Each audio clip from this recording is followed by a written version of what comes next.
Jeremy Ryan of Odana Road, in opposition, wishing to speak, to be followed by Allison Bell-Byrne. She will never forget anything. Yeah, I'm happy that she's saying that. I would like to request permission to turn on video. I've been through this in other committees before. It's absolutely ridiculous after 6 months that you cannot make these meetings as accessible as possible to people with who are hard of hearing. And so as a point of order, and I hope this doesn't take from my time, I would like to request that you allow video for disability accommodation. 6 months is way too long. We've been over this with Mr. Haas already. I'm sure if you want, he can chime in.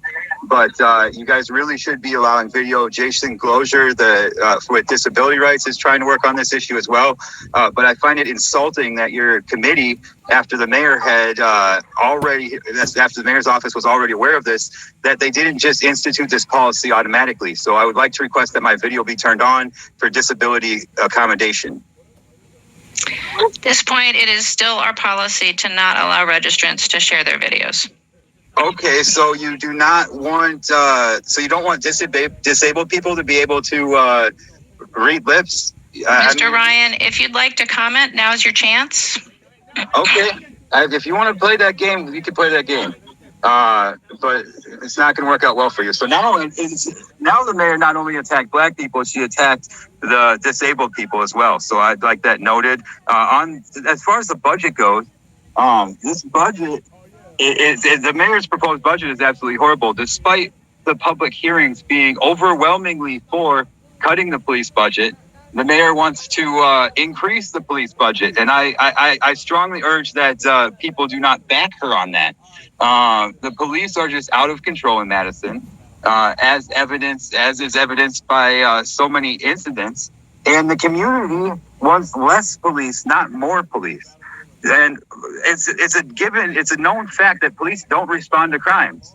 I mean, they don't. A cop, if someone's breaking into your house, a police officer isn't going to get there in time. They're only going to deal with the aftermath. So we can have some detectives that deal with the investigations of those crimes and transfer the rest of it out to the community where people are already at. Also, it's important to note one objection to community control is that when violent incidents happen, people don't say anything. But when it becomes a community responsibility to say something, it completely turns the tables. And so we would see much less crime. We would see people held accountable more for their crime. And we would see a city that is accepting of Black people, because Madison is the worst city in the country for Black people statistically in many different areas. And we've been talking about this for 10 years and we haven't done anything about it. And so it's just ridiculous that we're even considering increasing the police budget when we don't even have our police in line. It's not the police started the riots downtown. If you look at my live stream, Jeremy J. Ryan, for anyone who wonders, you can't see me, so you wouldn't know that the profile picture is me, thanks to the mayor. But either way, you can't, if you look at my live stream, you will see that no windows were smashed until after the police had already tear gassed us 12 times.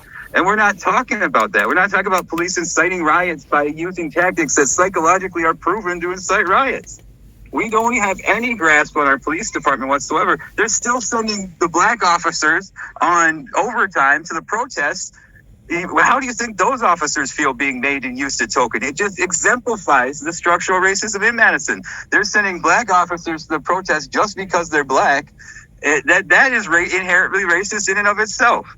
I mean, and so to even consider increasing the police budget is absolutely ridiculous. I hope the mayor enjoyed the art that we left outside her house.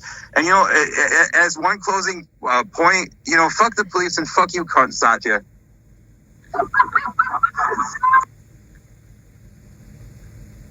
Well, I'm not going to say thank you to that one, but our next registrant is Allison Bell-Byrne of Mifflin Street, in opposition, wishing to speak, to be followed by Kay Galuska. Where are we going? Can you hear me? Yes.